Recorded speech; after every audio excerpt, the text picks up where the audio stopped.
नमस्कार, मैं डॉक्टर संगीता मौर्य, सहायक प्रोफेसर हिंदी, राजकीय महिला स्नातकोत्तर महिला महाविद्यालय गाजीपुर। आज हमारे बातचीत का विषय है जल संकट एक साहित्यिक विश्लेषण। हम सब ने बचपन में एक कविता जरूर पढ़ी होगी, प्यासा कौवा। उस कविता में यही बताया गया है कि एक कौवा प्यासा रहता है और एक घड़े में थोड़ा सा पानी रहता है और वह कंकड़ लाके पानी में डालते जाता है और पानी ऊपर तक आ जाता है और कौवा पानी पीकर प्यास बुझा लेता है। निश्चित तौर पर यह कविता कौवे की सूझबूझ के लिए जानी जाती है, लेकिन अगर आप ध्यान से गौर करके इसको समझने का प्रयास करें तो यह कविता पानी के कमी की भी कहानी कहने में सक्षम है। हम जानते हैं कि साहित्यकार भविष्य दृष्टा भी होता है। इसके परिणाम स्वरूप रहीमदास की यह पंक्ति, रहीमन पानी राखे बिन पानी सब सूद, के माध्यम से रहीमदास जी जो पानी के कई तरह के अर्थ लगाते हैं, उसमें से आप एक अर्थ जो पानी का शाब्दिक अर्थ यही है कि पानी के संरक्षण की बात वो करते हैं। और यह शाश्वत सत्य है कि पानी के बगैर जीवन की कल्पना नहीं की जा सकती। वह पानी के बगैर जीवन की कल्पना अकल्पनीय है। इस दोहे में जो सून शब्द भी है वह पानी के बिना जीवन की निरर्थकता की ओर संकेत करता है। कबीर की साखी में तो पानी से संबंधित कितनी सारी साखियां मौजूद हैं, जैसे जल में कुंभ, कुंभ में जल, बाहर भीतर पानी। चाहे उनका यह कहना कि संस्कृत है कूप जल, भाषा बहता नीर, पानी केरा बुदबुदा, फिर गया कमंडल भरी लिया, उज्ज्वल निर्मल नीर। यहाँ इस तरह की पंक्तियों में हम देख सकते हैं कि पानी के कितने सारे रूप यहाँ मौजूद हैं। मेरे कहने का तात्पर्य यह है कि पानी के बिना जीवन नहीं चल सकता। मनुष्य के जीवन को पानी ही है जो सींचता है, बल्कि कवि उसके महत्व को और अधिक बताता है और वह देखता है कि जो पानी का रूप है वह जीवन है, परमात्मा है, जीवात्मा है। इस तरह से आप जिस रूप में उसको समझना चाहें समझ सकते हैं। भक्त कवि तुलसीदास रामचरितमानस में जल, नदियाँ, पर्वत, घने जंगल सबकी कहानी कहते हैं। उन्होंने यह संकेत किया है कि पानी के बिना नदी वैसे ही प्राणहीन है जैसे शरीर, जो यह हम मनुष्य का शरीर है वह जीव के बिना उसका कोई अर्थ नहीं रह जाता। कहते हैं जीव बिन देह नदी बिन वारी, अर्थात जैसे शरीर से प्राण निकलने पर उस शरीर का महत्व नहीं रह जाता है, उसी तरह पानी के बिना सूखी नदी महत्वहीन हो जाती है। रीतिकाल के कवि घनानंद की इस प्रसिद्ध पंक्ति से भला कौन परिचित नहीं होगा, जब वो कहते हैं कि हीन भये जल मीन अधीन, कहाँ कछुमो अकुलानि समानि। घनानंद ने अपनी इस पंक्ति में मछली और जल के प्रेम के माध्यम से प्रेम को श्रेष्ठ सिद्ध करना चाहा है, क्योंकि उनका मानना है कि मछली जल के बिना प्राण त्याग देती है, अर्थात प्रिय के विछोह को बर्दाश्त करने की क्षमता उसके अंदर नहीं होती। जबकि उसी की भांति मैं भी प्रेयसी को चाहता हूँ, लेकिन अपने प्राण त्याग कर उसको कलंकित नहीं करना चाहता, जैसा कि मछली करती है। यहाँ मछली और पानी के माध्यम से मनुष्य और मनुष्य का, प्रकृति और मनुष्य का, जल और जीवन का परस्पर संबंध दिखाई पड़ता है। और आगे हम लोग जब बढ़ते हैं तो देखते हैं कि आधुनिक युग में छायावाद पर एक दृष्टि अगर हम लोग डालें तो देखते हैं कि पूरा छायावाद प्रकृति से मनुष्य के संबंध को दर्शाता है। एक तरफ प्रकृति के सुकुमार कवि पंत हैं जो प्रकृति के प्रेम के सामने मनुष्य के प्रेम को भी नगण्य कर देते हैं, कम महत्व देते हैं। वहीं दूसरी तरफ जयशंकर प्रसाद है जो पानी को लेकर कामानी जैसे महाकाव्य की ही रचना कर डालते हैं। इसमें चारों तरफ जल ही जग दिखाई पड़ता है, यानी प्रलय। प्रसाद जी यह बताते हैं कि अगर प्रकृति के साथ खिलवाड़ किया गया तो कामायनी के देव जाति की तरह मनुष्य का भी अंत निश्चित है, तमाम तरह की प्राकृतिक आपदाएं इसी ओर संकेत करती हैं कि प्रकृति से छेड़छाड़ हो रहा है। अगर वह नहीं रोका गया, अगर प्राकृतिक संसाधनों का सही उपयोग नहीं किया गया, तो प्रकृति अपने हिसाब से उसका बदला लेती है। महादेवी वर्मा लिखती हैं कि आग हूँ जिससे दुलकते बिंदु हिम जल के। जल का सामाजिक जीवन और साहित्य में महत्व है, यह पंक्ति उसको दर्शाती है। अतः स्पष्ट है कि मध्यकाल के कवियों ने प्रकृति के मनोहारी रूप को सराहा, तो वहीं छायावादी कवियों ने प्रकृति के सौंदर्य और प्रकृति से जोड़कर ही मानव सौंदर्य की बात की। तब की अगर समय के को ध्यान में रखा जाए, तब की परिस्थिति कुछ दूसरी थी, जो तब जल संकट का रूप धारण नहीं किया था, बल्कि प्राकृतिक सौंदर्य, मान प्रतिष्ठा एवं जीवनदायिनी के रूप में थी। लेकिन आज गंभीर पर्यावरण असंतुलन की समस्या से हम जूझ रहे हैं। तब जाहिर है कि स्वतंत्रता प्राप्ति के पश्चात समय के साथ पर्यावरणीय चिंतन लेखन के केंद्र में होगा ही होगा। ये लेखक मनुष्य को याद दिलाते हैं कि जल, नदी, पहाड़, वन, पशु पक्षी आदि सभी पर जो खतरे मंडरा रहे हैं वह मानव निर्मित है। अज्ञे ने तो नदियों को बंधु कहा था। बंधु है नदियाँ, प्रकृति भी बंधु है। साथ ही अज्ञे अपनी नदी के द्वीप नामक कविता में मनुष्य को नदी का पुत्र बताते हुए कहते हैं, हम नदी के पुत्र हैं, बैठे नदी के क्रोण में, वह बृहद भूखंड से हमको मिलाती है।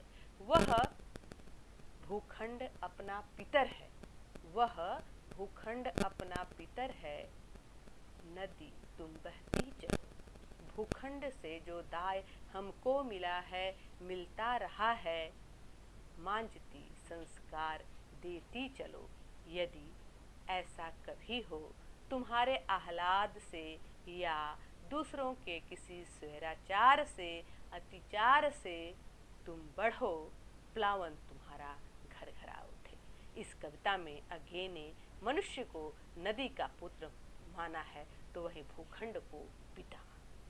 माता और पिता से मिलकर बच्चों के संस्कार निर्मित होते हैं।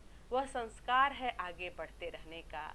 जैसे माता पिता अपने बच्चों के अंदर अच्छे गुणों का विकास करना चाहते हैं, उसी प्रकार नदी जो हमारी माँ है वह भी हमें मांझती चलती है। लेकिन उन्होंने आगाह किया है कि जब अत्याचार बढ़ जाए और तुम्हारा निरादर बढ़ जाए, तब तुम उसे कदापि सहन मत करना। तुम आगे बढ़ना, केवल आगे बढ़ना ही मत, ऐसे घरघराते हुए आगे बढ़ना कि लोग कांप जाएं। वास्तव में जब हम कामायनी पढ़ते हैं या नदी का घर घराना जैसी कविता हमें केदारनाथ के बाढ़ के उस दृश्य की याद दिलाती है, जो हम भयभीत होकर देख सकते हैं। आधुनिक समय को मशीन युग कहा जाता है। इस युग में आधुनिक जल संसाधन एवं मशीनीकरण के प्रभाव से कुआं, तालाब जैसे पारंपरिक जल के स्रोत का अस्तित्व खतरे में है। आज वे सब लगभग सूख चुके हैं।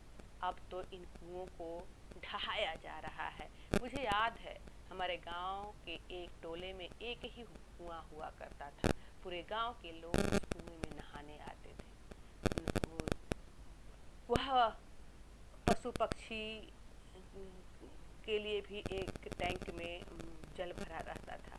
कुआं भी एकदम पानी से लबालब भरा हुआ था। लेकिन आज स्थिति यह है कि वह जो कुआं बड़का नारा के नाम से प्रसिद्ध था, वह बड़का नारा एकदम सूख चुका है।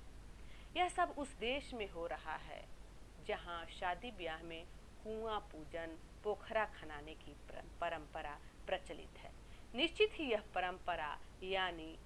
परंपरा पानी के संग्रह की बात करती है, पानी को सुरक्षित रखने के संसाधन की बात करती है। पहले गांव में कम कम दूरी पर पोखरा हुआ करता था। अगर पोखरे की दूरी थोड़ी अधिक होती थी तो स्त्रियां शिकायत करने लगती थीं। जो एक लोकगीत के माध्यम से आप समझ सकते हैं।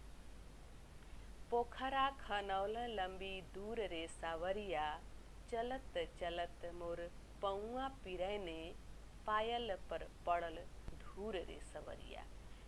इसी तरह हम देखते हैं कि गांधी पीस फाउंडेशन नई दिल्ली के अनुपम मिश्र कहते हैं कि दिल्ली में अंग्रेजों के आने के पहले लगभग 800 तालाब हुआ करते थे और मैसूर राज्य में तो इसकी संख्या लगभग 40,000 थी।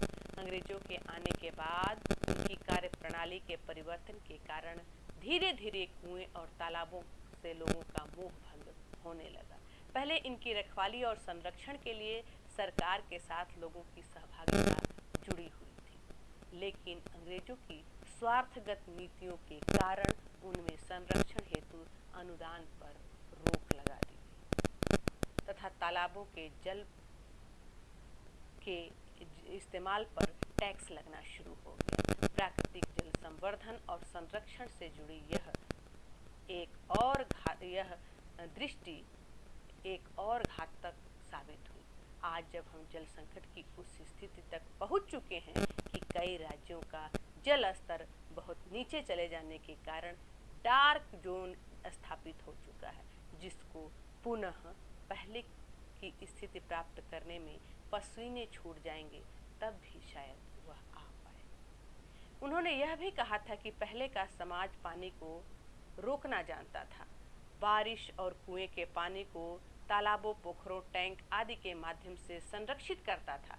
देखा जाए तो बारिश आज भी कमोबेश उतनी ही होती, लेकिन फर्क बस इतना है कि हम पहले पानी को संरक्षित करते थे, लेकिन आज हम पानी को संरक्षित करने की तमीज भूल गए हैं।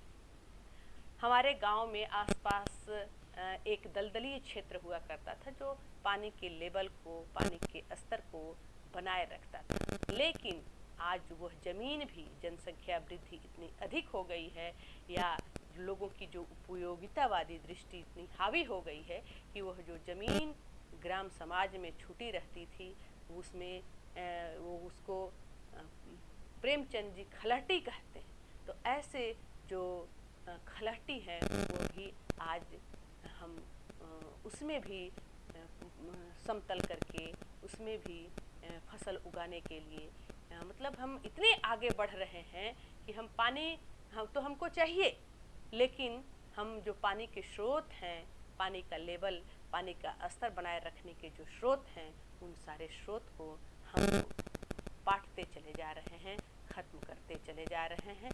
और ऐसे में विनोद शुक्ल की कविता सूखा कुआं तो मृत है में मृत पड़े कुएं की मार्मिक अभिव्यक्ति देखी जा सकती है। वे लिखते हैं, परंतु अपने ही निकले हुए पत्थरों और मिट्टी से भरता हुआ कुआं, परंतु अपने ही निकले हुए पत्थरों और मिट्टी से भरता हुआ कुआं न होने की तरफ लौट रहा है।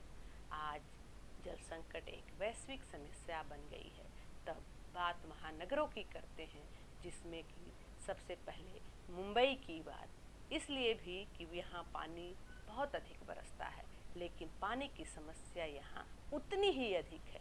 मुंबई का पानी भादसा प्रगल्भ, अपर बैतरना, लोअर बैतरना जो कि शाहपुर महाराष्ट्र में है, वहाँ से आता है। शाहपुर में जब भादसा प्रबल बांध नहीं था तब शाहपुर के लोगों को पर्याप्त पानी मिलता था, लेकिन इस बांध के बन जाने से स्थिति बिल्कुल बदल गई। यहाँ के लोग पानी को तो देख पाते हैं, लेकिन उस पानी पर जिनका पहला हक होना चाहिए था उनका कोई हक नहीं रहा। मुंबई में अच्छी खासी जो शाहपुर के लोग हैं वह पीने के पानी के लिए 5 से 6 किलोमीटर की दूरी तय करते हैं, तब वह पीने के पानी का जुगाड़ कर पाते हैं। और इस तरह हम देखते हैं कि शहरों को दूसरों के हक मारने का हक मारने की आदत सी हो गई है। यह कहानी सिर्फ मुंबई की ही नहीं है। अगर मैं बात करूं अपने गृह जनपद सोनभद्र की, जहां रिहंदबाद परियोजना है, यह रिहंद नदी पर बना है, जिसका पहले का नाम रेणुका था।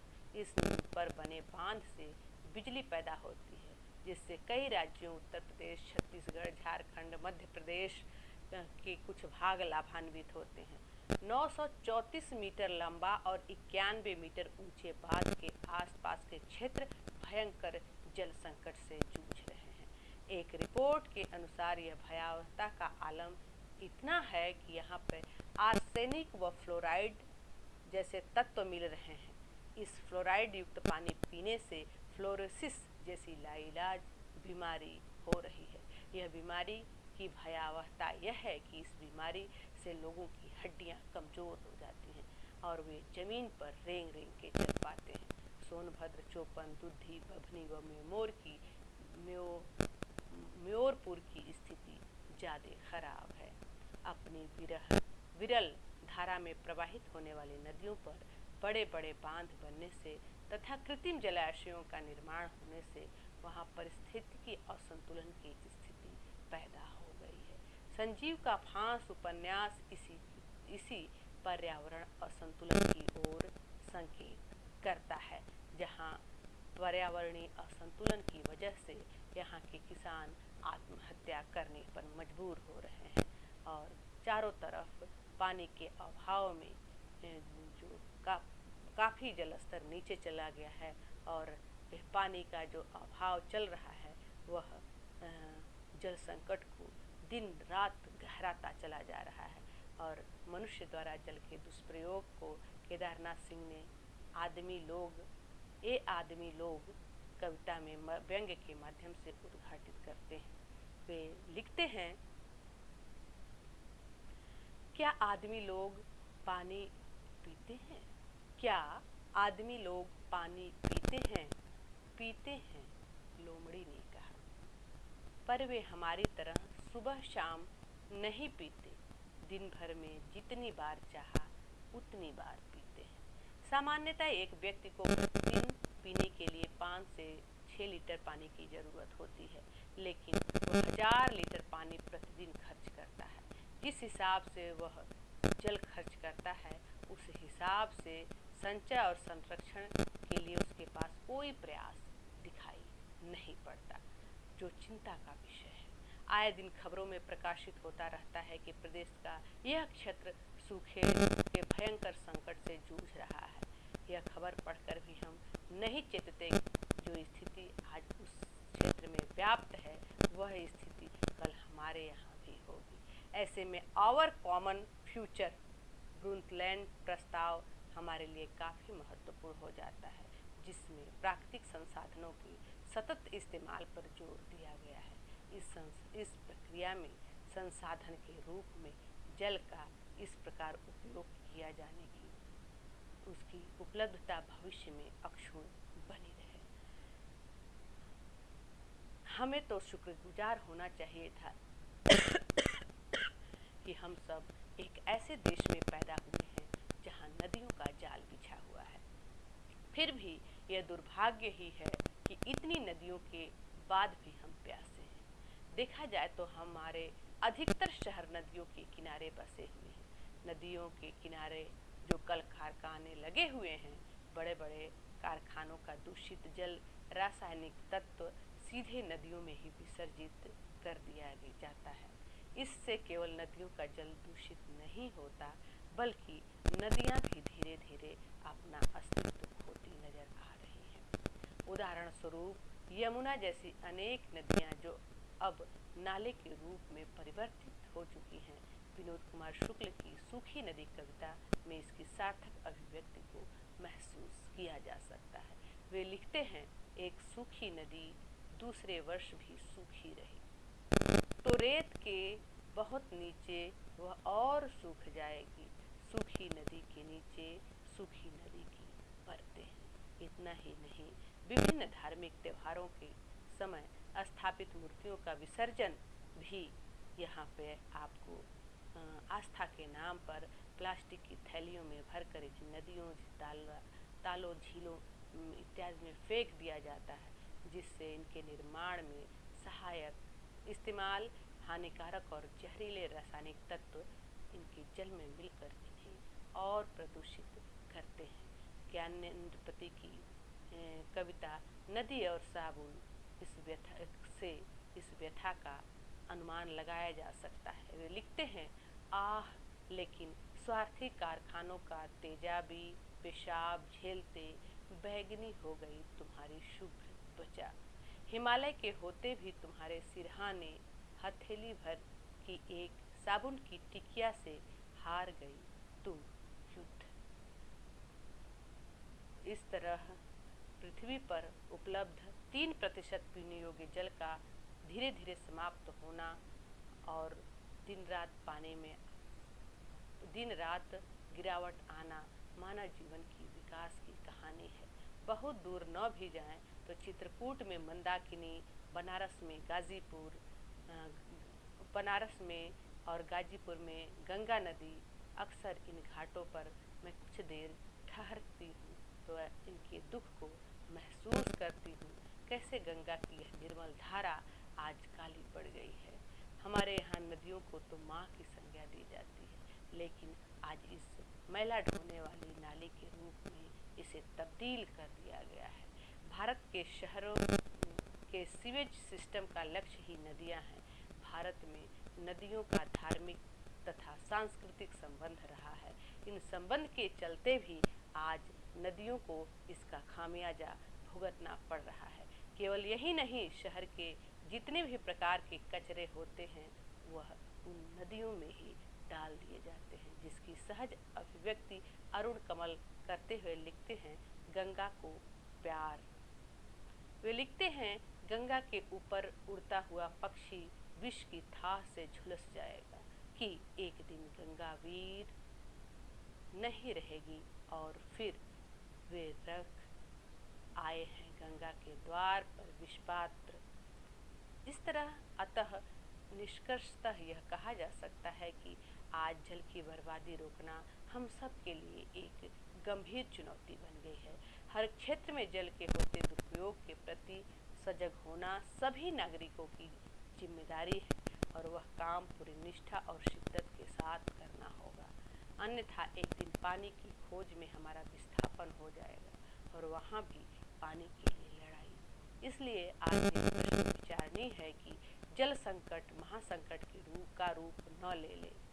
देखा जाए तो स्त्रियों का पूरा जीवन पानी भरने में ही बीत रहा है, लेकिन पानी बर्बाद करने में इनका योगदान भी कम नहीं रहा है। इसलिए जिस प्रकार पहले नैतिक शिक्षा पढ़ाई जाती थी, उसी प्रकार आज जल संकट से संबंधित शिक्षा अनिवार्य कर देनी चाहिए। धरती का सीना चीरकर हम पानी तो निकाल लेते हैं, लेकिन हमें यह याद रखना पड़ेगा कि हम जल बना नहीं सकते। इसलिए ही तो कहती हूँ